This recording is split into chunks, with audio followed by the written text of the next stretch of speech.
अस्सलाम वालेकुम दोस्तों, आज जो पोएम हम डिस्कस करने जा रहे हैं उसका टाइटल है ऑल बट ब्लाइंड और उसको लिखा है वॉल्टर डेलामेर ने।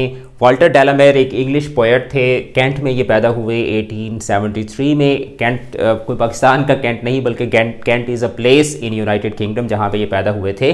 कोई मिलिट्री कैंट के अंदर ये पैदा नहीं हुए। ऑलराइट, और 1956 में इनकी डेथ है।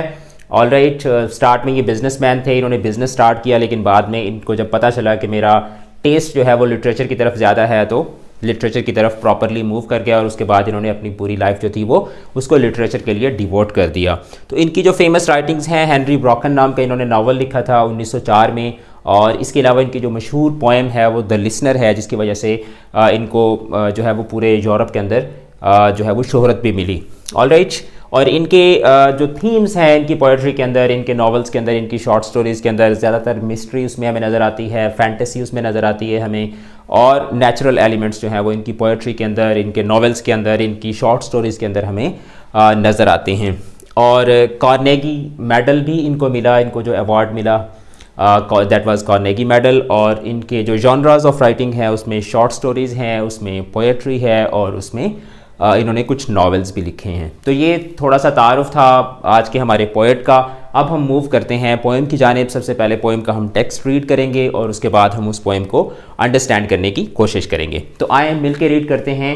All but blind, all but blind in his chambered hole gropes for worms the four-legged mole. All but blind in the evening sky the hooded bat twirls softly by. All but blind in the burning day, all but blind in the burning day the barn owl blunders on her way. All blind as are these three to me, so blind to someone I must be. Alright, so this was the text. तो poet कहता है कि all but blind, के बिल्कुल अंधा होता है, उसके पास अंधा होने के अलावा कोई ऑप्शन नहीं होता। किसके पास? इन हिज चेम्बर्ड होल, अपने चेम्बर्ड होल के अंदर। होल का मतलब सुराख, और चेम्बर्ड जिसकी चार दीवारी हुई होती है, जो एक चेम्बर की तरह होता है, कि जब वो अपने चेम्बर्ड होल के अंदर होता है तो उसके पास अंधा होने के अलावा, ब्लाइंड होने के अलावा उसके पास कोई ऑप्शन नहीं होती, यानी कि हेल्पलेसनेस होती है उसको कुछ नज़र नहीं आता जब वो अपने चेम्बर्ड होल में होता है। और वहाँ पे वो क्या करता है? ग्रुप्स का मतलब है लपकता है। ग्रुप्स फॉर वर्म्स, कि वो अपनी खुराक के लिए, कीड़ों के लिए वो लपकता है। कौन? The four legged mole. The four legged mole एक जानवर होता है जिसकी आंखें बज़ाहिर हमें नज़र नहीं आती और वो एक तरह से अंधा होता है, और वो ज़मीन के अंदर जो है वो सुराख करके और ज़मीन के अंदर ही वो रहता है, और फिर वहीं से ही वो अपनी खुराक जो होता है, जो ज़मीन के अंदर कीड़े मकोड़े होते हैं उनको वो खाने की कोशिश करता है। उर्दू में इसको छछूंदर भी कहते हैं। अगर मैं छछूंदर का वर्ड कहूँगा तो शायद आप बड़ी आसानी के साथ रिलेट कर सकें और आपको वो जानवर भी चूहे की तरह होता है, आपके जहन में शायद उसकी कोई शक्ल आ जाए। तो पोएट पहला जो स्टैंजा है उसके अंदर पोएट कहता है कि जब एक छछूंदर, जब मोल जो है वो अपने बिल के अंदर चला जाता है, अपने सुराख के अंदर चला जाता है, तो वहाँ पे वो उसको हर तरफ अंधेरा ही अंधेरा नज़र आता है, उसको कुछ नज़र नहीं आता, लेकिन फिर भी उस अंधेरे में भी वो क्या करता है? उसकी आंखें बंद होती हैं लेकिन वो अपनी खुराक के लिए लपक रहा होता है। ग्रूव्स, कि वो लपकता है अपनी खुराक के लिए। सेकंड स्टैंजा की तरफ जब हम मूव करते हैं, ऑल बट ब्लाइंड, थीम वही है। उसी थीम को आगे बढ़ाते हुए एक नए सिंबोलिज्म की तरफ, एक नई अलामत की तरफ पोएट बढ़ता है और कहता है कि all but blind in the evening sky, कि जब रात का वक्त होता है तो रात को क्या होता है?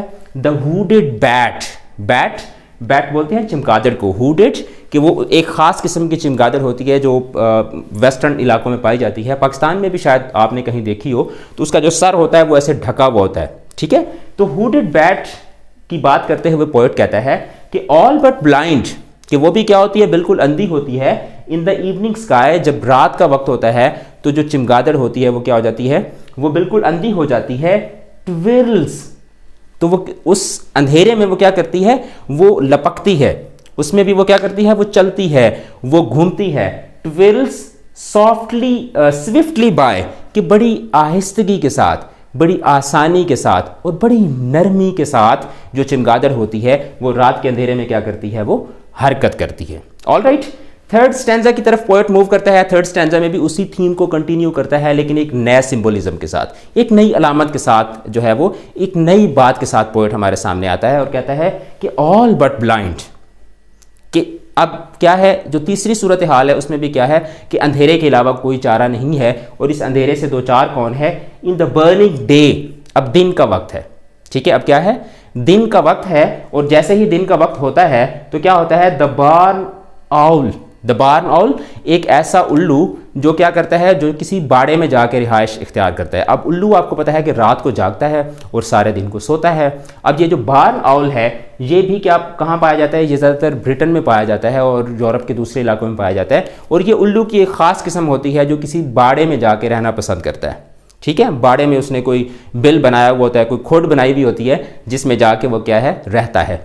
अब यहाँ पे मंजर कशी करते हुए शायर ये कहता है कि ऑल बट ब्लाइंड, कि बिल्कुल अंधेरा होता है, अंधेरे में हाथ पांव मारता है, इन द बर्निंग डे, कि जब दिन होता है, ठीक है, जब दिन होता है तो रात को तो क्या होता है, रात को तो वो अपने जो है वो अंधेरे में जो उल्लू होता है वो अपने कंफर्ट जोन में होता है, लेकिन जैसे ही दिन होता है तो क्या होता है, द बार्न ऑल ब्लेंडर्स, ब्लेंडर्स का मतलब कि इधर उधर पाँव मारता है, ठीक है, किसी दीवार में लगता है, किसी दरख्त में लगता है, किसी पेड़ में जाके लगता है, ऑन हर वे, कि अपना रात का जो उसका काम होता है वो अपना मुकम्मल करने के बाद जब वो दिन होता है तो उस दिन में क्या है, वो अपने पाँव मारता हुआ जो है वो बार्न की तरफ वो लपकता है। अब यहाँ पे भी क्या है, यहाँ पे भी आउट ऑफ कंफर्ट जोन की बात है कि ये जो मोल है, this mole is out of his comfort zone.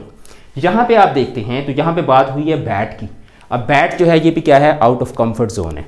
यहाँ पे आप देखें तो ये जो आपके पास बार्न आउल है ये भी क्या है, आउट ऑफ कंफर्ट जोन है, ठीक है, और जैसे ही ये अपने कंफर्ट जोन से बाहर जाते हैं, यानी इनकी हेल्पलेसनेस की बात हो रही है कि जब ये एक ऐसी सिचुएशन में चले जाते हैं कि जहाँ पे ये हेल्पलेस हो जाते हैं और इनके पास लपकने के अलावा जो है वो कोई चारा नहीं होता, लेकिन उस हेल्पलेसनेस में भी, उस मायूसी में भी, उस लाचारी में भी ये कुछ ना कुछ कर ही लेते हैं, कुछ ना कुछ क्या है, कर ही लेते हैं। अब इन तीन स्टैंजाज के अंदर एक थीसिस बिल्ड करके, एक बात करके, अब आखिरी स्टैंजा की तरफ पोएट बढ़ता है और कहता है कि एंड ब्लाइंड एज आर, और ऐसे ही अंधे हैं और ऐसे ही क्या है, ला इल्म हैं, ऐसे ही मायूसी से और लाचारी से दो चार हैं। कौन, दीज थ्री टू मी, कि ये जो तीन हैं यानी मोल, बैट और बार्न आउल, ठीक है, ये तीनों क्या हैं, and blind as are these three to me,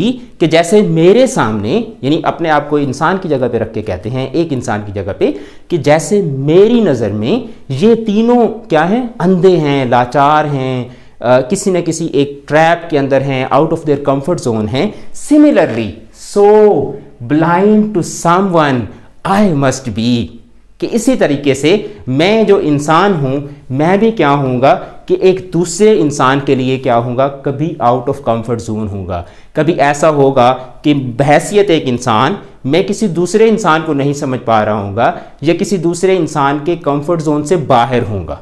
All right, so this was the theme that was portrayed in this poem, in this very beautiful and very smart and very short poem. अब हम थोड़ा सा इसका structure समझने की कोशिश करते हैं। हम इसके वर्ड मीनिंग्स भी हमने कर लिए हैं, एक तरह से इसकी पैराफ्रेज भी हमने समझ ली है, और इसकी समरी भी मैं आपको बता देता हूँ कि इसकी समरी ये है कि इस पोएम के अंदर पोएट दर हकीकत ये बताना चाहता है कि we are not perfect, we the human beings are not perfect, nothing is perfect. हर चीज़ का एक कंफर्ट जोन होता है और हर चीज़ का एक डिसकम्फर्ट जोन होता है, ठीक है। तो हमें क्या करना चाहिए, हमें ये समझना चाहिए कि हर इंसान का एक कंफर्ट जोन भी है और हर इंसान का क्या है, एक लिमिटेशन भी है, ह्यूमन लिमिटेशंस होती हैं, कि जिस तरीके से ये तीनों पोएट कहता है कि मेरी नज़र में क्या है, दे आर ब्लाइंड।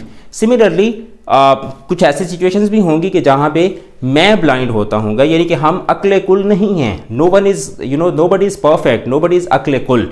तो ये इसका सारा सेंट्रल आइडिया है, ये इसका मरकजी ख्याल है, यही इसकी समरी है। अब हम इसके स्ट्रक्चर की तरफ आते हैं। इसके स्ट्रक्चर में जो चीज़ समझने वाली है that is the rhyming scheme. अब राइमिंग स्कीम इसकी कैसे बनती है हम देखते हैं। इसकी जो फर्स्ट स्टैंजा की फर्स्ट लाइन है that is ending eight D, blind. तो इसको हम कर लेते हैं ए। उसके बाद हम जब नेक्स्ट लाइन में आते हैं तो that is different from blind. अगर यहाँ पे ग्राइंड होता या लाइंड होता या माइंड होता तो हम ए बना लेते, but since that is different तो इसको हम कह देते हैं बी। देन जब हम यहाँ पे वॉर्म्स पे आते हैं तो इस वॉर्म्स की जो साउंड है ये ना तो ब्लाइंड के साथ मिल रही है ना मोल के साथ मिल रही है, दैट इज़ अनदर मीटर, ठीक है, एक अदर राइमिंग स्कीम है, तो इसको हम कह देते हैं सी। उसके बाद जब हम मोल की तरफ आते हैं तो this mole is just like hole, ठीक है, तो इसको अगेन हम किस पैटर्न पे ले आएंगे, बी पे ले आएंगे। उसके बाद हम यही चार इसके अंदर फर्स्ट स्टैंजा के अंदर लाइंस हैं, तो जो फर्स्ट स्टैंजा है उसकी राइमिंग स्कीम क्या है, A B C B. Second stanza में हम आते हैं तो इसमें हमें क्या नजर आती है, ए, उसके बाद दिस बी, बैट नहीं मिल रही, सी बाय बी, तो ए बी सी बी, इसकी भी यही राइमिंग स्कीम है। थर्ड स्टैंजा में आते हैं तो डी ए, उसके बाद डे बी, उसके बाद ब्लेंडर्स सी, वे, फिर बी, तो इसकी भी ए बी सी बी है। And the last stanza are A, alright, me B, one C and B, me B B. So A B C B is the rhyming scheme of this poem. तो आज हमने all but blind पढ़ी है। In next lecture we will study something else out of literature. तब तक के लिए stay tune with English keys and take care of yourself. Allah Hafiz.